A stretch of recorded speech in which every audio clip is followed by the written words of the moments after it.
Good evening, ladies and gentlemen, and welcome to the IACT IMDHA Presenters Series. We are anticipating, what a lovely word, and we are anticipating the HypnoExpo 2023, which is the weekend of May 19th and 21st in Orlando, Florida. Beautiful Orlando, Florida. Just look behind me, how magnificent it is. And everything is getting ready for the conference. This is the presenter series, and what we've been doing in this series is interviewing people that are doing pre and post conference programs, so that you can hear a little bit more about what their programs are about and learn a thing or two. And tonight, we have one scheduled guest. I know you might have seen on the schedule. It was Ed Jory, lovely guy. He's unable to come from Spain to be here for the conference and had to change his plans. So he will not be with us tonight. But what we're going to do in this first segment, we have two segments like we always do. What we're going to do in this first segment is talk about the conference.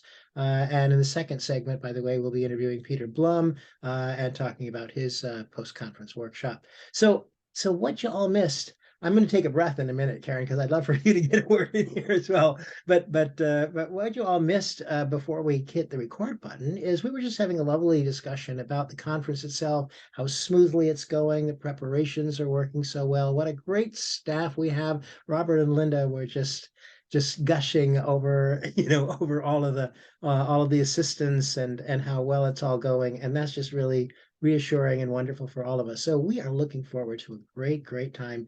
And so Robert and Linda are here. You can feel free, you guys, to open up your microphones if you want to add something to that.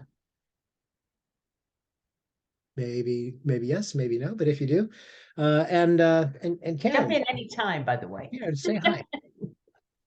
But it's not a requirement either. We love that you're here. Robert opened his and Linda opened hers, so please jump in real quick. Yes, well, we were just speaking about the how smoothly it's going and how excited we are to deliver another excellent conference. What we are most proud of is the quality of speakers that are at our conference. So, I mean, collectively, there are years and years and years of knowledge and experience. And not only can you reap the benefits by attending the classes, but I think that most learning happens in the halls and over dinner and at the bar over a drink or in the cafe. Those by the pool, those are the areas that you can sit one-on-one and get really personal with some of the speakers that you are most fond of. I know when we first met Karen, we met her in Chicago, and we felt the same way with Karen. We were eager to see her. She was eager to see Robert, and we've developed a relationship due to that, because of that. Because of the networking that you do on the side, because of the people you run into. Absolutely. That's why Michael and I got married, because we met at a conference and we teamed. Oh, Patty, don't worry. I know, Patty, sister wife number one, probably, married Michael before I came into the picture. But when we became Hypno hubbies, it was because of meeting at a conference. You're so right, Linda. It's so important for us to get together, press the flesh, break some bread, and have a good time. Speaking of which, you've got some special entertainment planned for us this year at the banquet. Can you tell us about that a little bit? Well, actually, we are. Robert, speak up and do that again. Robert was actually we're gonna change it up this year. The entertainment Saturday evening, we're gonna have Splash play again, who played last year. And this year I'm bringing in a hypnotic belly dancer. And I watched many videos on her before I hired her. And I was searching all over and I just kept going back and going. Finally, I got a hold of her and she said I'd be happy to do that. Well, she hypnotized you, of course. Yeah, everybody will be hypnotized when they see her. Well, there's a definite correlation between hypnosis and the art of belly dancing. So it was only appropriate to have that kind of entertainment. So we're excited to have it. This is our first time having a belly dancer. I feel that the conference is more like a family reunion. And that's just how I feel when I'm there. I'm just so happy to see everyone and all the speakers. And it's just, I just love doing it. I really do. Yeah. Yeah. Hello, Mary Beth. How you doing, dear? It's a You great don't have anything to say? Not yet. I met Mary Beth. Man, I couldn't tell you how many years ago was that, Mary? I always say it's more than 20 because I don't really want to acknowledge how long we've all been in the field. I met Mary Beth at a conference in Ohio and just really adored her and everything about her. She's just an excellent person. And hopefully you come in the conference, Mary. I am not. Oh, I'm sorry. okay. Next year. Yes, next But year. she's with us online very often, and it's good to see you here Yes. again tonight, Mary Beth. We have a lot of things going on. Thank you, Robert and Linda, for joining us and for putting this all together and doing such a wonderful job. But Michael, you and I've been looking over the schedule and have some things that we're kind of excited about too, right? What do you, Sure. what do you want to talk about? What do you want to excited to see? Well, of course, I know aside from the pre and post stuff, there's this lady named Karen Hand who's doing hypnotic tarot. I'm just absolutely, bowled over with the idea. Do you have to wear a hat for that, or? I'm bringing aluminum foil. We'll all have metal, aluminum foil hats. All right. It's not true. I want you to know I am not a card reader. I have taken tarot card reading classes. I know all about it. I know what the numbers mean and all that stuff. I am not a card reader. That's not the way I use tarot for hypnosis. I use it as a metaphor, elicitor. And that's what we're going to learn to do here. Because just as you were talking, I yanked a card out, and this is what I now, I don't have any idea what it look. I know I see Linda making a face. Michael's gasping. I don't care what you guys see or what a tarot card reader might see. What I see is a line of swords. To me, that tells me that I'm thinking about a lot of stuff, and I'm going to be thinking about it in my dreams. And I'm sitting up, probably about to rise up with an answer because I've already solved it all overnight. That's what I see. That's my story. And that's what I'm going to talk about. So I don't care what a tarot card might see in this or what somebody might get from beyond. I show these things to my clients and say, tell me what you see in this. And if they say, oh, I see somebody troubled, I say, isn't that interesting? Now, is that you in there? And they'll say, that's me. Are you going to sleep or are you waking up? Oh, I'm waking up. Are you coming out of it? Or then we start talking about it and we turn that into the story about what they are dealing with. And I wouldn't use it on every client, but boy, do I have some that when we pull this out and they start talking, they see a future ahead that's bright and glorious or whatever it is. So I'm not telling anyone's fortune. I'm not doing what my husband was afraid I might, which was get a storefront with neon signs in the window and have people come in and read their cards. But I do use it to elicit metaphors. So that's what we're going to learn in my 2-hour workshop on tarot reading. By the way, if you want to know more about metaphor, sorry, Michael, I just didn't mean to just take this over, but I've got a workshop, a pre-conference workshop with Sherry Gilbert. We're going to do 2 days on metaphors, how to use metaphor, how to write your own metaphor, how to elicit metaphor, the right questions to ask, what to listen for from your clients. It's going to be a real deep dive and it's fun. You'll walk away with templates to use for clients, for teens, for kids, for groups, and all sorts of ways that you can work with this in your sessions. Before I give up the platform, I've got a 1 hour that hypnosis is BS. If you don't believe that, don't blow it by asking Peter Blum, because I'm pretty sure I stole this idea right from him. Hypnosis is BS. Come to me on Sunday morning at 9 Steal o'clock. my material anytime, Dan. Come to me bright and early Sunday morning, and I'll show you why hypnosis is BS. Is not sacrilegious at all, even that early on a Sunday morning. I promise you. Come join me and figure it out. All right, Michael, I'm going to shut up for a minute. You should Well, never For a minute, but the floor is always open to you, darling. So we have here's one that I'm excited about. I was looking through the catalog just to kind of refresh myself about who's going to be there and what am I most looking forward to. And there are just so many things. In fact, and there's folks in this room, by the way, that might be able to talk about some of them. But one of them that stands out for me, and I just want to mention it for some reason, I'm compelled to do this, is William Moyer. You guys, this is the first time he's presenting at conference.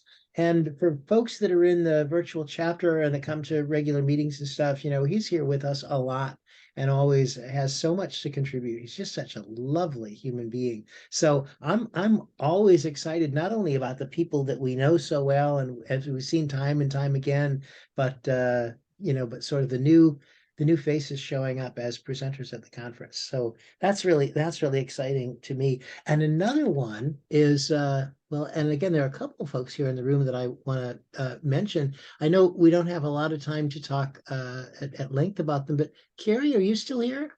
Yes, she is. Oh, okay. Somehow my screen, I'm not seeing you on my screen. Yes. Oh, you are there. Hi. So Oh, you're doing a shamanic journeying thing, is that right?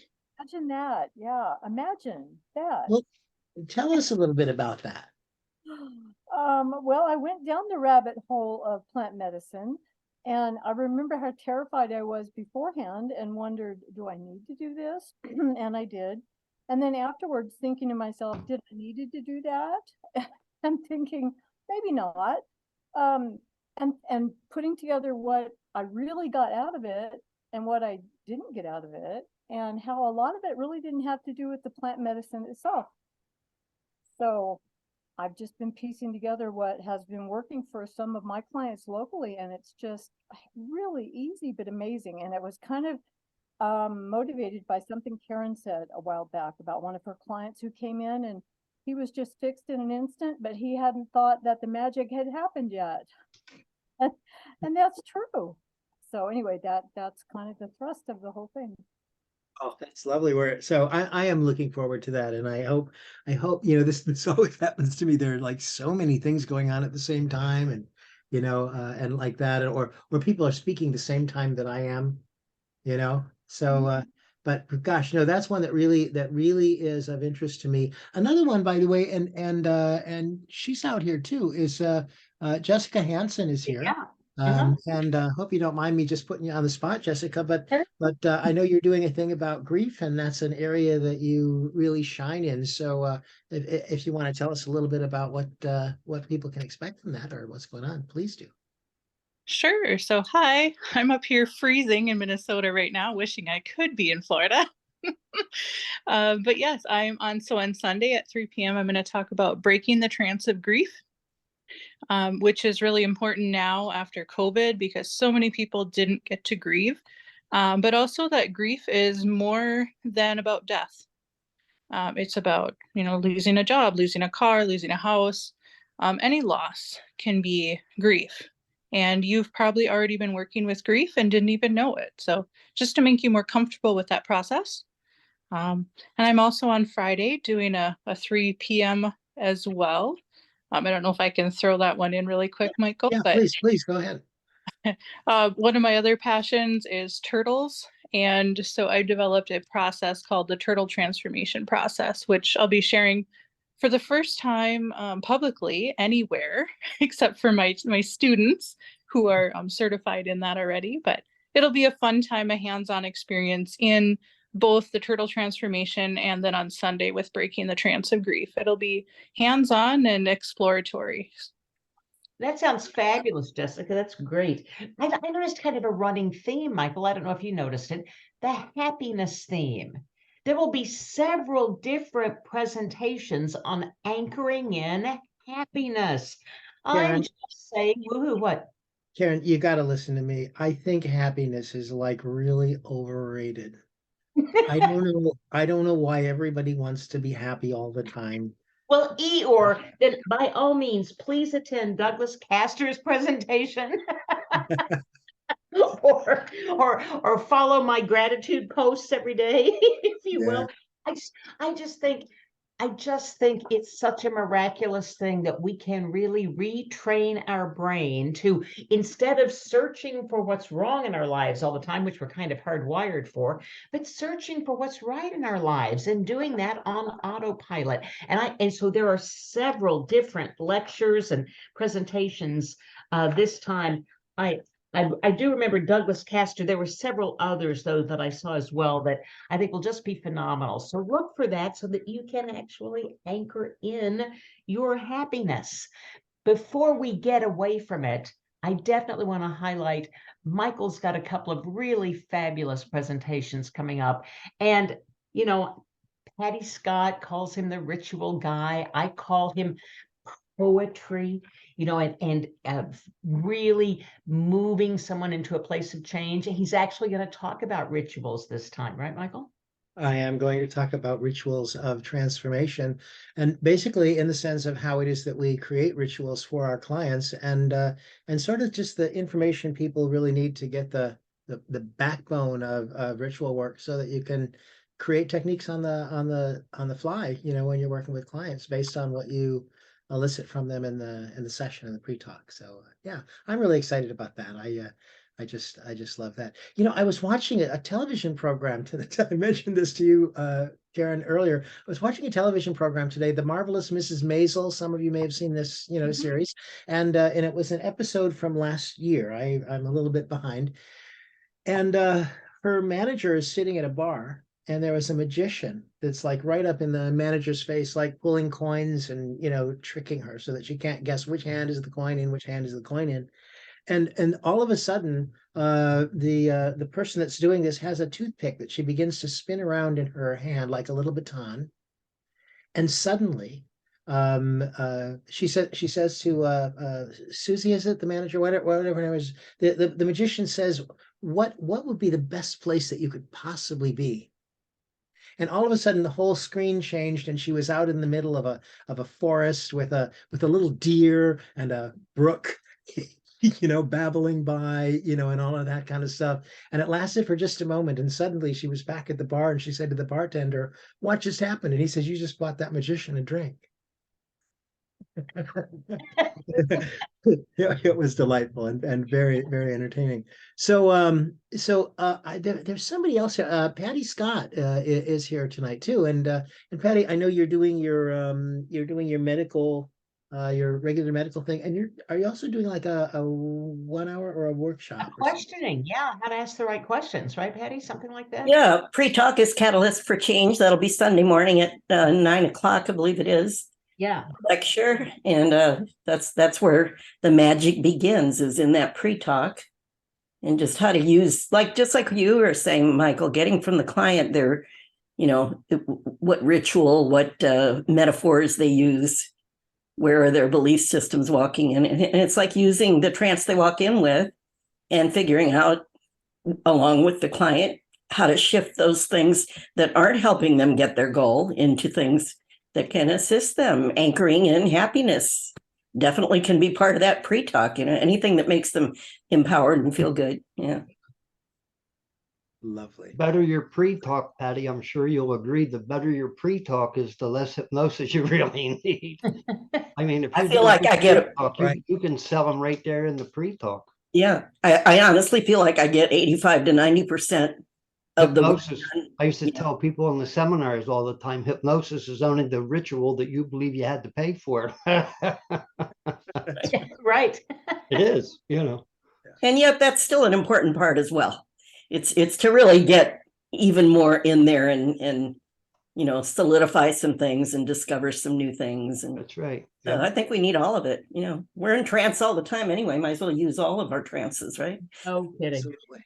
Absolutely. By the way, there'll be a talk on releasing real or imagined curses. Mary Beth Spodek. I'm not sure if I've got the name correct, but I love the fact that people can believe that they've been cursed, or they can curse themselves. And Mary Beth's going to talk about that and talk about how to unwind some of those things. I think that's going to be the best trance I was ever in is listening to Peter Blum play the bowls.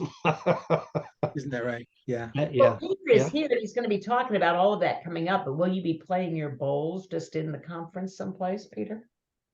Absolutely. But I didn't want to spill the beans too quickly. I figured you're talking about other stuff. I'll blow my own horn or ring my own bell when it's time. Yeah. I'd like you to play a bowl, but we'll do that in about 8 minutes. So don't have a Let's bowl. talk about everything else. I actually think the best trance that Robert was ever in is when he married me.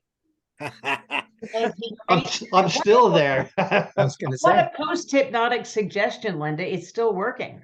Yeah. We're actually going to celebrate our 51st wedding anniversary on Saturday night at the conference. So we work our anniversary every year. Well, you know what I tell her? If she doesn't straighten up, she won't make 52. You'll be lucky if you do. Yeah, I know. Really? Can I point out a couple more, Michael, that I really am Yeah, excited please. about? The Forgiveness Fire, Randy Light's Forgiveness Fire. I just love the gentleness she puts to this. I teach my certification students a number of different forgiveness techniques, and I've had extensive talks with Randy, but I've never gone to her talk about it. I'm putting that on my dance card because I think it's really going to be fun. Paula Doust is going to talk about finding your stories, mining your life, and other things that with stories that you can tell. What a great talk that's going to be. Michael, you got another one that didn't Well, I'm get looking at Barbara Scholl's Hypno Kids as well. okay. Yeah. Some of you were at the Galaxy of the Stars a couple times ago now, I guess it was, that Barbara did some stuff on working with children, but this is specifically ADHD diagnosis, and it's really an area of expertise. And if you don't know Barbara, she is just an inspiration. So it's one that you've got to see. She gave me the first time that I met her, she gave me a Swiss Army card. Literally the size of a credit card, but like a Swiss Army knife with a little knife and a scissors in it and a file and all of these things. And it's weird because it sits on my coffee table, and just every once in a while, I need this thing for something, to open a letter or a package has just come and I need a little knife really quick. And every time I take it out of its package and I see Barbara's signature on there, it makes me smile and just remember what a warm, lovely lady she is. So again, I'm looking forward to this. And by the way, the other reason I'm telling you that it makes me smile is for those of you that are looking for marketing things. Oh my God, she put something in my hand, this Swiss Army card, a couple of years ago. And about once a month or so, I am reminded of her, and I get this really good feeling about it. So I think this is an interesting notion for marketers as well. Don't all do Swiss Army cards. There's plenty of those things, but sometimes I think there really is something useful in those things that we distribute. Patty Scott is the pen lady. Patty Scott has provided more of my pens than anybody else on the planet. My friend Carm in Chicago, Carm Blackenary, is a pen guy too, Patty. I don't know what your pens look like, but his have positive words, greatness, beauty, amazing, things like that written all around it. And he would hand somebody a pen and say, read those words. Now read them over to yourself 3 or 4 times a day. And those are your descriptions of yourself. It was such a brilliant idea. He was always giving pens out. I had still do have hundreds of Carm's pens around. And I don't see clients in my office anymore. But when I did, if we needed that kind of self-affirmation, I handed him one of Carm's pens. Right? It had his phone number on it and all of that. Right. But it really worked its magic. It was a wonderful little thing. So that's a brilliant idea, Patty, being a pen lady, the pen lady. And how about Wes Rocky? Are we magicians or the magic? Isn't that? I love that. Yeah. Yeah. Wes is again wonderful and relatively new to us. I mean, I think the first time that I saw him at conference was the last Daytona Beach conference. Is that right? Yeah, it might be. It seems like it. And for us in Central Florida, we're doubly blessed, of course, because Wes is here and he participates with our HEA group and stuff as well. So he was at the conference in Orlando last year. Yes, he was. Yeah. The first time he met him, I think. Yeah. The first time he came to IACT. Yeah. But so for my point is, for any of you who haven't met Wes yet, if you're going to be at the conference, you really want to look this guy up. In fact, I will tell you that I might have missed him altogether if it weren't for the fact that Sean Carson. Some of you all remember Sean Carson. Sure. Sean Carson had a vendor's table next to me at the first year that Wes was there, and I just said to him, what are you? I said, what have you seen that that's interesting? And he said to me, well, he says, I'll tell you what, your time here will be amply rewarded if you just make sure that you get a chance to meet Wes Rocky. And I was really lucky because I had a post-conference program that year that was like 2 days after the conference, and Wes was in it. So I really got some good connection with him right away. He's a Great guy. stuff. He'll be doing something on improv as well. I think a 2-hour workshop maybe. Yes. And so you think Orlando's something special. Well, we have Second City in Chicago, and he came to Second City to study improv. And he is a friendly guy, and we got together for lunch. So there, you really must check out Wes. He's a great guy. Yep. I've had lunch in Chicago myself. Yes, you have, but not with Wes Rocky. Well, that's true. That is true. I think Wes Rocky's practicing for like 60 years or 62 years. Is that right? Yeah. Yeah, long Yeah. time. And and a proper medical doctor, by the way. Right. Just for for anybody who doesn't know that, that's exactly right. So before we end this, I just want to ask a question on behalf of Victoria here. And Robert or Linda, would you answer this for her, please? She's wondering if there is a streaming option at this conference, perhaps. There is for sure. The lectures will be streamed. One room of the lectures will be streamed. And the other ones that are not streamed, you will receive the recordings. So yes, you get the benefit of watching one room and receiving the others. Well, you've already heard all the benefits about coming together and being in the same rooms and the same dining halls and things together. But if you can't do it, you can still do it through the streaming option. And Linda, how do they sign up for that? They can go right to one of the association's websites, log on to conference, and it's very easy to get there. Register and just follow the prompts. Very easy to do. Oh, and I asked because I have health issues and I'm Yes. dealing with cancer right now, so I don't think the travel will be likely for me this year. That's why I was wondering if there was a way I could do it streaming. Yes. Well, you'll still sort of be with us, Victoria. That's a dynamite thing. Yeah, well, yes, it's happening in at least one room. So you'll get to see the interaction of at least one room. And one other thing before we turn it, I'm sorry, I didn't mean to step on your toe. No, she'll get to see the whole conference because she'll get all of the other lectures, right? Yes. One other thing before we turn it over to Peter is that we are offering the free, a free pre-conference with Monica Gears. It's a 2-day. It's free, and she is also offering a workshop free. Okay. She is of the belief that what you give out, you get back tenfold, and so it's her time. She's been in the profession for a very long time, and she felt that she wanted to contribute in that way. So we're very blessed with that as well. Along with there's several other workshops, but to have a 2-day. That is. And the information you said is available on the IACT website then? Yes, you go to conference. It's right on the homepage actually, that you can follow the prompts. And listen, if you have any issues whatsoever, give the office a call. One of the girls will walk you right through it. All right, I appreciate it. Thank you. Absolutely. Absolutely. Oh, it is that time now, just a couple of minutes after the hour here in Florida. And we are so looking forward to this conference. And the one person that we are here to talk to tonight specifically is a guy who is a recent admission to the Hypnosis Hall of Fame. In the last like 2 years, I don't know when. I'm so sorry. It was, I'm missing it it. was virtual. I But was virtually admitted. oh, is that right? Is that how that Yes. happened? Okay. Well.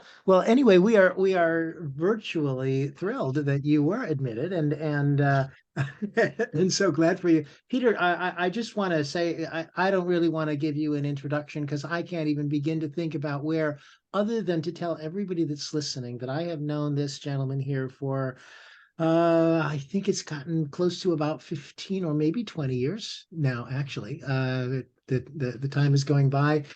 Every time I see you, every time I interact with you, I end up going away feeling somehow enriched by the experience. And I mean that absolutely from the bottom of my Always, heart.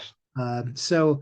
So God bless you, Peter Blum. I'm just gonna let you tell the folks here what it is that you're going to be doing at the conference, and we might chime in a little bit in order to ask you some questions from time to time, if that's all right with you. Michael, thank you. You put me in my happy place. Anchor that in. Anchor that in. So anyway, hello to everybody. Great to see you.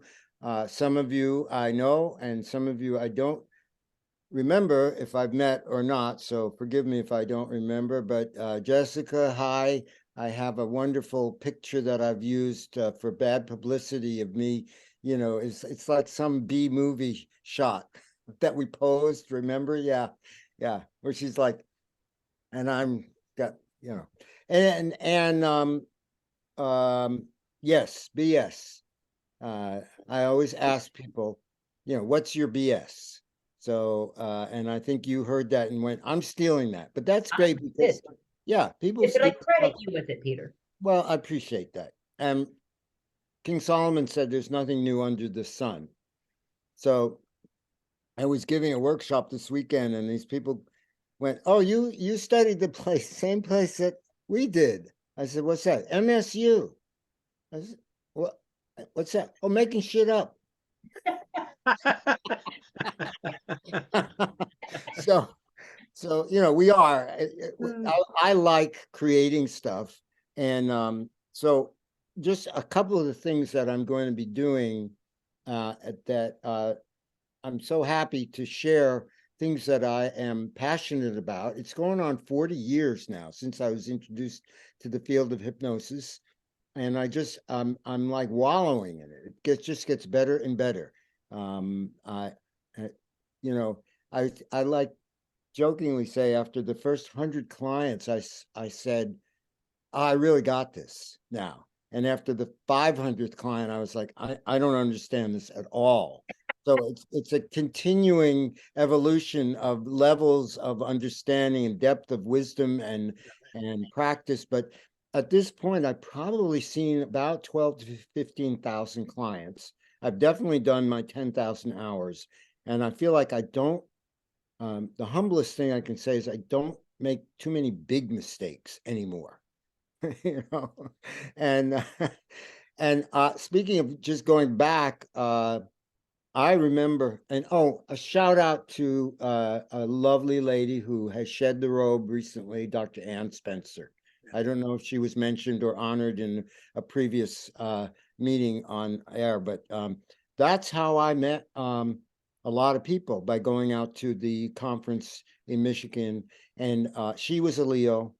And I remember when I first was meeting you, Robert, and Linda, we would go out because that other organization, you know, up in Massachusetts, would have their award ceremony on Saturday night, and we'd all say, well, we're not going to win any awards anyway, so we may as well all go out to dinner. And it was a Leo dinner because Bob, you're a Leo, I think, and Linda, you're a Leo, and Anne was a Leo, and there was a few other, you know, it was a big Leo birthday party. And so that was my memory of getting to know you folks for the first time. And of course, when you opened up down there in Miami for the first conference after you took over running IACT IMDHA, I said, of course, I'm there. And that's where I remember meeting both you, Michael, and Patty was at that conference. We were up on a little second floor balcony, and we had adjoining tables, and you at know, the Sofitel Hotel in Miami.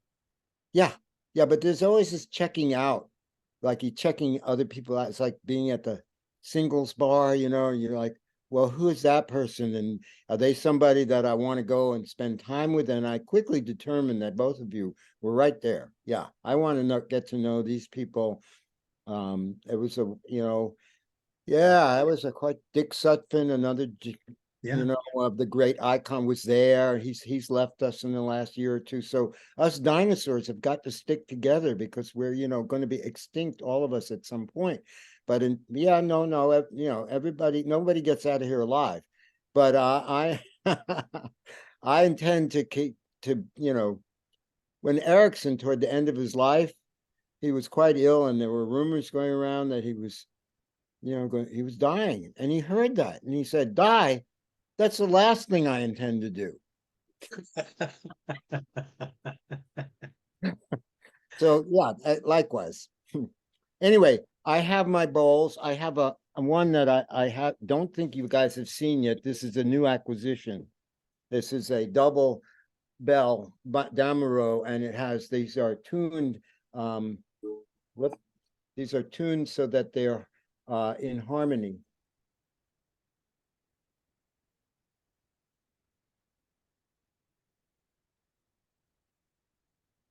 I don't know how the sound is on this, but Can't hear them. Can't hear them. no. Playing music? Oh, set up professional audio in audio settings. Never mind. You'll have to come to the conference to hear them. All right. But I do bring a whole mess of bowls. I'll have them there. That's Friday night. I usually set them up in one of the rooms there, and I'll have a table, and I'll be selling bowls and tuning forks also. But I'm not actually presenting any teachings on sound and music this year. I am doing a 2-hour workshop on Saturday afternoon on the medicine wheel and journeying.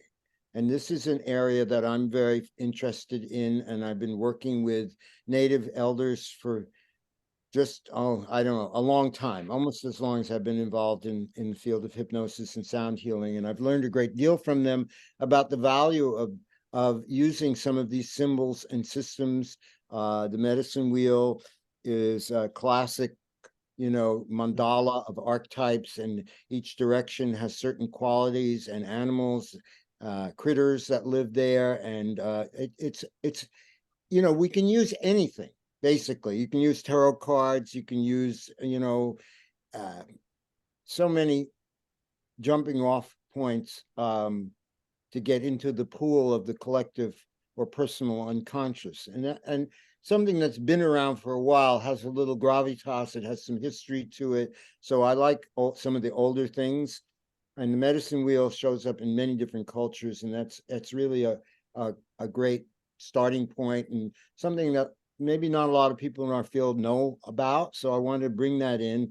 And along with that, something that I practice and have been, promoting and teaching for a while is journeying, what's called journeying, sometimes called shamanic journeying. And that's done.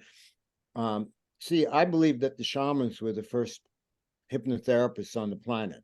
Sure. Thousands of years ago, before the word hypnosis or that idea was even thought of, and they were regularly going themselves into what Michael Harner calls a shamanic state of consciousness, SSC, or we might call altered state of consciousness a trance, a hypnotic state, whatever. Creative dreaming, active imagination, goes by a lot of different names. So the drum, I'll be introducing that and showing people the frame drum and how to use that. And I've done this, and it's a little mini like taste of it. It's, could be hours and hours just for that alone, but at least they'll have the experience of journeying. And so that's on Saturday afternoon. And then Sunday, I was asked to, one of my main shaman teachers years ago, and still alive, was a gentleman named Beautiful Painted Arrow. And he told me, if you would walk this road, go where you're invited. And so people want me to come to a conference or give a workshop, how can we get you to do this? I said, it's very simple. You invite me and I come, because it generally leads to good things, right? If you're invited in, the door's opened, you go in, you're invited guest. I've added a corollary after a while, which is, and don't go where you're not invited, because I've done that and it usually doesn't work out that well. I can push my way in through force of will, but it's not as graceful as when you're invited. Yeah. So they invited me. They said, Peter, among all the many hats you wear, you are an interfaith minister, right? I said, yes. So would you do the service Sunday morning? And I said, yes. So I will be doing that. I don't know what it'll be, but I'll put on my, actually, I have a pretty good hat that I might wear for that. I just grab it here and show you. Yeah, this hat, this could be a good hat to do that, right? It's a Yeah. great hat. Definitely, yes. It's a good hat, right? It changes my whole appearance. All of a sudden, I look Mongolian. That's lovely. Well, you know, I'm wearing a lot of different hats. And then immediately following that, right away at 9 o'clock on Sunday morning, I'm doing a 1 hour. I got busy here, right? You got me doing a lot of things, which is I'm happy to, as long as I'm there. I had some good experiences with recovery, both my own and other people's. And, you know, I'm very, very grateful to that tradition, although it's not perfect, nothing is. But the 12-step groups are very useful for a lot of people. And the best thing that I took away from that, or one of the best things, was the serenity prayer. Yeah. And so I thought, I use that a lot for myself, and I try to teach it to my clients in one form or another. So I'm going to be given a 1 hour on the serenity prayer for hypnotherapists and their clients, which I think everybody knows at this point. But if you don't, it's like, grant me the serenity to accept the things I cannot change, and the strength or courage to change the things I can, and the wisdom to know the difference. And that last part is the real, that's the slippery slope, the wisdom. Yeah. So that leads me up to my 1 day. Your full day post conference, that'll be on Monday. Post conference. I'm going up against some heavy hitters there: Michael Watson, Roy Hunter, Shelley Stockwell. So, you know, I wish we could cut people in little, like you have. You can have a fifth of them, and I'll have a, but it doesn't work that way. But So here's the showstopper, Peter. What you called it, future shaping. That's future, brilliant. you like that? Yeah, You I like love that? that. Yeah. All right, you stole BS from me. I stole that from my mentor, Richard Zarrow, the brilliant Richard A. Zarrow, who was an innovator, and he was really big into branding. And he's the fellow that brought me into the profession and encouraged me and trained me back in 84, 85. And Richard had been a student of John Grinder's, one of the originators of neurolinguistic programming.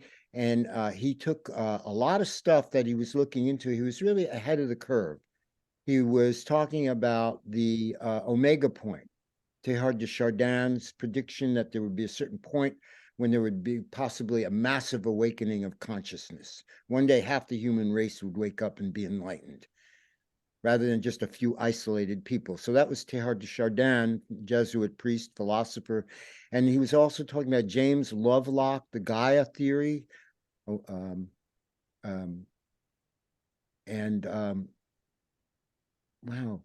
boy, Mary Beth, there's some weird tail appearing in front of you. And I was like, what is that a snake? That's a cat's tail, right? Okay, distraction. And also the Gaia hypothesis, the omega point, and he had studied Zen, and he had also been involved in Scientology and ran away from them. And he was also the first person that I knew of who was talking about quantum mechanics and before, what the bleep and down the rabbit hole. And he'd come up with this synthesis of stuff that he called future shaping. And he was into branding. And I was being trained by him, and I was working in his office, and he made me a wonderful offer, which is come in and work in my office and manage the office for me. And I will pay you to manage the office while I'm training you in hypnosis. So I was learning his version of hypnosis, which is, future shaping, and the name, and he wanted to go corporate. And he dressed in a suit, in a three-piece suit and a tie every day. And here I am, a Woodstock hippie, and I came in and he said, if you want to work here, you've got to get your hair cut, and we have a dress code and you have to wear a tie. And I didn't like it, but I did it because it was worth it. And I said, all right. And he made this company, Future Shaping Technologies Incorporated. And so the initials were FTI. And I would answer the phone and go, good morning, FTI. And people would go, FBI? I'm trying to reach a hypnotist. So I had to clarify it. It was FTI, not FBI. Anyway, but I digress. So he was teaching me this version. He had worked out a protocol to teach everyone self-hypnosis and visualization, and included a lot of NLP in it. And it was defined as a 3 to 6 session protocol of 2 hours each. And I am an improvising musician all my life. And so he wanted to teach me to do something the same way with every client. They get a notebook and they have homework, and there's things they have to keep track of. And this is in the first session, you do this and you explain to them, oh, call Pre-Bram. He was also big on the holographic brain theory. So Richard also, along with Future Shaping, branded holographic hypnosis. Holographic hypnosis. And I didn't like it, but he said, listen, you can always go off and do your own thing later on. But if you want to train with me, learn what I do. This is my synthesis. I'm very proud of it, and I'm giving you this opportunity. But he really wanted to clone himself. And so I, bit the bullet. Is that the expression? Bite the bullet. And I said, okay, I cut my hair. I'm wearing the tie. I will do this for a while. I will model you, and I will learn this. And I did. And for the first 100 or 200 people that I worked with, this is what I did. And I got it so ingrained in my head that when I went away from it and started saying, I don't need to do this anymore, for a long time I didn't do it. And then I realized, I'm going to use another metaphor, I may have thrown the baby out with the bathwater. Like, this was a really useful protocol. And even if I didn't do it step by step the way that he had taught me, there was still a great deal of value there. And it was another tool in my toolbox. So I have dusted it off, and I have been teaching it because when I teach, and I've been teaching hundreds of people for many, many years, instructing and getting them trained in hypnosis, and a lot of them are perplexed by my methods, because it's kind of woo way, my way is no way. And they say, well, how do we can't, I can't explain how I do what I do. I'm just winging it. Like I didn't have notes for this presentation, but I've done it so many times, and I do trust my own unconscious. And, I did kiss the Blarney Stone, although someone told me, they said, no, you swallowed it. So I can talk nonstop, and I hopefully, it all makes some sense. And there is a thread that runs through it. So the point is that when I would teach, students would say, well, don't you have scripts? And I was like, no, I don't use scripts. But we don't know how to do that. How do you make up, where do you get these stories? How do you know when to do something or when to say something? So I realized that for a lot of people, it's really helpful to have a basic outline, to have a structure. at the beginning. And when I went back and looked at what Richard had done, I thought, this is brilliant. And I'm going to take it out and I'm going to start using it and teaching it. So that's where future shaping came from. And that's why I thought that really takes a day for me to do, to go over that protocol. And hopefully this will be something people, if they take this class, they will walk away with an understanding of how to introduce people to these concepts and to, it's all predicated on the idea that all hypnosis is self-hypnosis, right? Which there's some agreement or disagreement based, on the interpretation. All hypnosis, questioning the universals. All hypnosis? Well, what about covert stuff that the government is doing? That's not self-hypnosis, those kind of arguments. But for our intents and purposes of teaching therapeutic and medical and clinical hypnosis, it's much better, I believe, to empower the client rather than to say, oh, I'm the great and powerful Oz and I have all the magic and I do this and that. And that's, great. But then they feel like they're dependent on you. And there's too many dependencies out there already. So I want to encourage the person to realize that I'm coaching them. Yes, and I'm teaching them, and I'm their cheerleader, and I believe in them, and I want to inculcate their own self-belief and nourish that, and basically get them started and say, now, here's how you do it. Now go home and practice.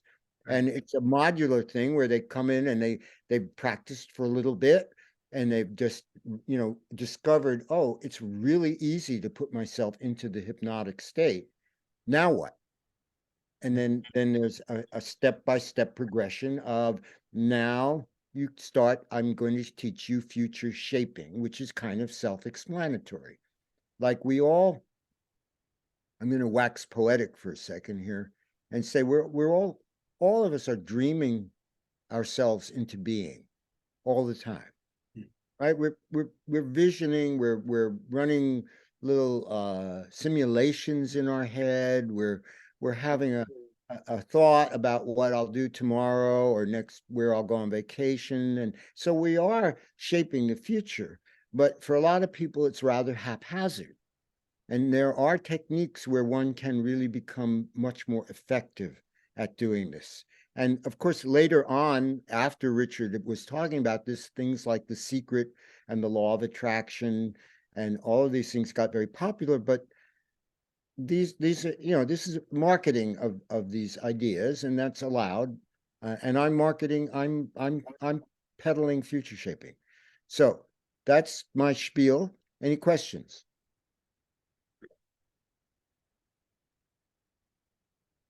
Well, somebody's got to have a go. Go ahead. Please, if anybody's got a question, you can ask it now. I do have a question, because I know that you do a lot of work with Native Americans and cultures of that sort. Yes, is that correct, Peter?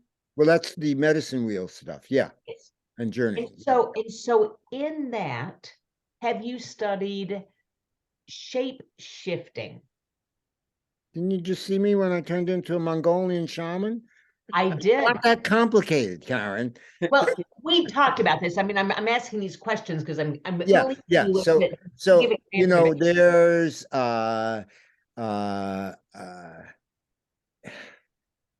and so I'm going to answer you by like, why do you ask?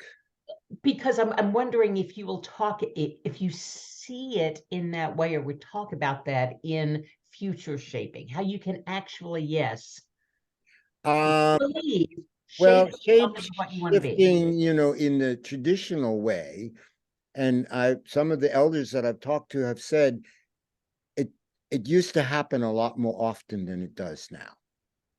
Shape shifting? Shape shift, literally, like a person would turn into a buffalo, or they would turn into an eagle. An eagle. I got a friend who definitely. And I did one time see my friend and mentor, Dr. Louis Mel Madrona, who's the author of the book Coyote Medicine. And I saw him once in New York City accidentally in one of these weird synchronicities where I was trying to contact him and I couldn't find him. And I was crossing the lobby of a building in Chelsea, in Manhattan. And my friend and I both saw this blur out of the corner of our eye. And I looked, and there was Lewis going up the steps of the lobby. I mean, I didn't know how to reach him. And what are the chances that he was in that same lobby in that 1 minute that we were walking through it? But when you hang around with shamans, this kind of stuff happens. But after I said, Lewis, and we talked, and then we went out, and I said to my friend, did you see? She goes, yeah, a snout and a tail. Yup. So we caught out of the corner of our eye, he was in his animal form. So it does happen, but less so. You know, we're in a time of computers and cell phones and you know. So maybe the shape shifting is in the form of AIs now. Well, when my Why dad, wouldn't you evolve the shape you shift into? all right. So my dad was had two professions, and he was a salesman by day, and he was an operatic baritone at night, and that is a lot of how I was inspired to be involved with music.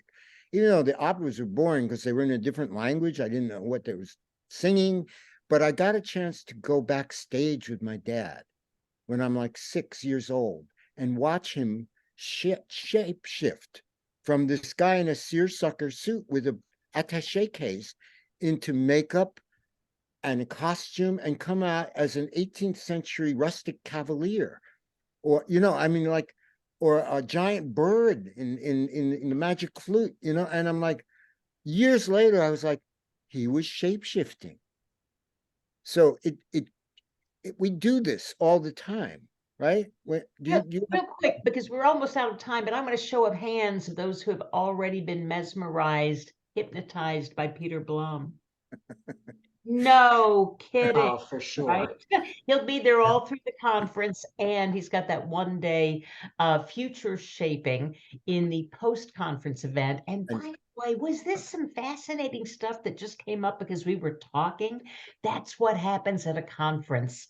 You'll find yourself over a cup of coffee going, oh, did you know about this? Have you heard about that? Oh, did you hear? Some fascinating stuff. So I just want to leave you with one thing. My latest fascination is malaphors. Malaphors are the blending of idioms or cliches. So my personal favorite is we'll burn that bridge after we get to it. Love it. Lovely. Lovely. Well, it has been wonderful. Peter, thank you so much for spending time with us this evening and sharing about this exciting program. And ladies and gentlemen, look, Moving to Mastery, IACT, IMDHA HypnoExpo 2023, May 18th through the 21st, and a couple of days before and a couple of days after with all these beautiful pre and post programs. If you need more information, you know, you can call the folks down at the office, of course. They are brilliant and helpful, and or the IACT, IACT.org, IMDHA.com websites. You can get all the information that you need. We hope you will be there to join us. And now, because Peter was our guest this evening, we are going to send him off with a cacophonous chorus of love and affection by inviting you all, just as a way of saying goodnight, to open up your microphones and thank him for being here with us, and tell him you're looking forward to seeing him. I sure am. Thank you, Peter. Thank you, Michael. Thank you all. Michael. Peter. Bye. Thank you, Peter. It Thank was you, Peter, lovely. so much. Really enjoyed you. Thank Live you. long and prosper. Thank you. Good night, everybody. See you soon Bye. next week. Night.